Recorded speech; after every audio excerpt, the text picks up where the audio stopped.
No, this is ridiculous. I can't commit. Yeah, but it's also feng shui. So, right?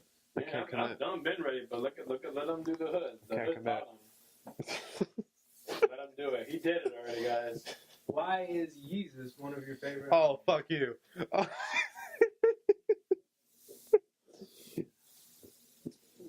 Why? Because it's Kanye, and I just look at the actual answer is because well, first of all, I'm pissed off with all the 8-bit production on the album because I was working on stuff that now doesn't matter that had 8-bit production on it. Thanks, appreciate that. Shout out to all you guys that worked on that album. Shout out to say He stays future, bro. He stays future. But that aside, it was definitely one of the most, and this can't be said enough, one of the most original things I'd heard in a very long time. And everyone was crazy excited to see what he'd put out. It had been a minute. Actually, no, it hadn't. But, excited. What do you think about the backlash of the hip-hop community when they heard the album and it wasn't what they expected? Well, he had already beaten every other aspect of hip-hop, so he's never one to repeat himself. That is very true. I don't know. Most of the people that were most mad, J. Cole, haven't really been heard from lately.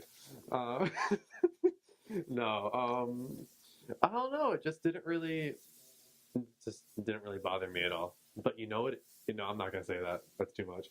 That's too much. No, you can't. Don't do that to our viewership. I know it. Dude, I'd make middle-aged white women so mad blasting out of my car at South Beach. Constantly, like, all these people, like, jogging with their little puppies and shit. And they hear Yeezus, and it's like, it doesn't even matter what track on the album it is, they just know. And they just look at me with this, like, mug, and I'm like, shit. I don't know, that's probably not a thing anymore. Yeah. But it was definitely a thing for at least 2 weeks. What's your favorite track off of the album? I'm in it. I'm in it? Yeah. Why? Because when that 808 comes in, it's as fat as the ass that's being rapped about.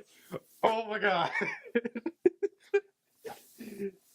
And as one of the producers said, I don't even know what that Jamaican guy's saying, but it's awesome. Oh, I think that was Bon Iver, by the way. Was it Bon Iver? Is that that? Vernon Oh, jeez. Yeah. Oh, wait. One more time? Justin Vernon. Who said that? Yeah. And who was it? He's Bon Iver. Yeah, oh, yeah. Okay. Yeah. It was Justin Vernon who said that. He's like, I have no idea. That's pretty funny. What do you think that album is, like, how do you think it's going to age?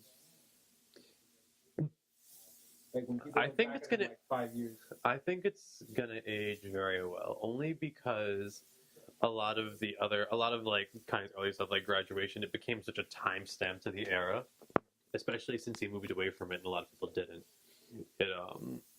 It starts sounding like that time. It hasn't even been a decade for some of the releases, and you can tell that it's older. It has that older sound that's been done. And even if artists start gravitating towards a lot of the sounds that were tested and captured in Yeezus, I don't feel like it's going to be looked back at as like I don't want to say tacky, but as a dated work, especially since it flows so nicely. I feel like albums that have a through composed nature tend to hold up better over time. And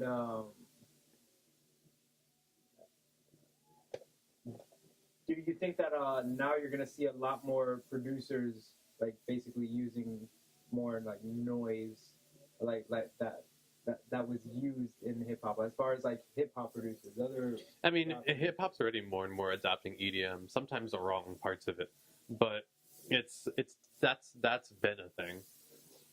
And I'm sure that Yeezus kind of gives a lot of the hip hop community the green light to adopting those sounds moving forward. So yes, in a word, yes. Do you think he's gonna do something like it on his next release? I'd be disappointed if he did. Yeah, I mean, I know Rick Rubin hinted there were lots of tracks unreleased, and there's a track with him and Skrillex floating around that no one's heard, like crazy stuff. I have no idea what he's gonna put out next.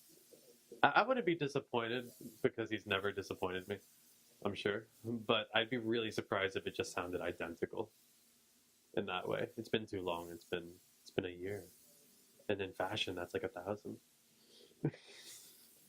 What do you think it looked like? What do you think that album is within the evolution of Kanye?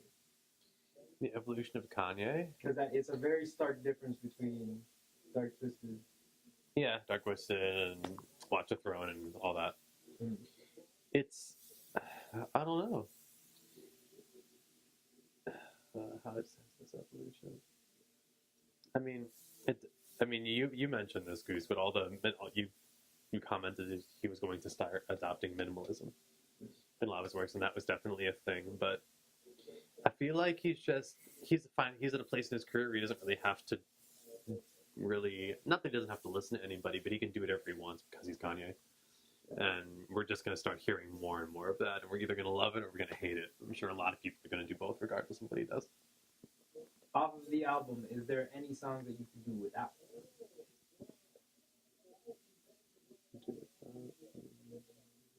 I want to have an answer for this because that'd be the cooler thing to do, but I really can't imagine any song really being. What about you?